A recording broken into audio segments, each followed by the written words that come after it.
ഇന്നും ഒരടയുമായിട്ട് തന്നെയാണ് ഞാൻ വന്നത്. കദളിപ്പഴം വെച്ചിട്ട് ഒരട ഉണ്ടാക്കി നോക്കാമെന്ന് വിചാരിച്ചു. അപ്പോൾ അതിനായിട്ട് കദളിപ്പഴം ഞാൻ ചെറുതായി നുറുക്കി ഒന്ന് നെയ്യിൽ വാട്ടിയെടുത്തിട്ടുണ്ട്. പിന്നെ തേങ്ങയും ശർക്കരയും കൂടെ യോജിപ്പിച്ച് അതിലേക്ക് പഴം കൂടി മിക്സ് ചെയ്തെടുക്കുന്നുണ്ട്. എന്നിട്ട് ഗോതമ്പ് പൊടി വെച്ചിട്ടാണ് ഞാനിത് ഈ അട ഉണ്ടാക്കുന്നത്. അപ്പം ഗോതമ്പ് ചെറിയ ഉരുളകളാക്കി എടുത്ത് വളരെ നേരിയതായിട്ട് ഇലയിൽ പരത്തി കൊടുക്കുന്നുണ്ട്. പിന്നെ അതിലേക്ക് നമ്മുടെ മിക്സ് എടുത്ത് മടക്കി കൊടുക്കാം. അപ്പം ഞാൻ ഒരു 8 അട ഉണ്ടാക്കുന്നുണ്ട്. അപ്പോൾ അങ്ങനെ ഓരോന്നോരോന്നായിട്ടൊന്ന് മടക്കി കൊടുക്കുന്നുണ്ട്. നേന്ത്രപ്പഴം വെച്ചിട്ട് നമുക്കിങ്ങനെ ചെയ്യാം. നല്ല ടേസ്റ്റാണ് നേന്ത്രപ്പഴം വെച്ച് ചെയ്യുമ്പോൾ.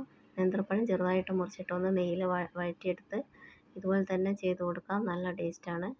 അപ്പം ഞാൻ അടകളൊക്കെ ഇങ്ങനെ പരത്തി റെഡിയാക്കി എടുത്തിട്ടുണ്ട്. ഇനി അതൊന്ന് വേവിക്കാൻ വെക്കാം.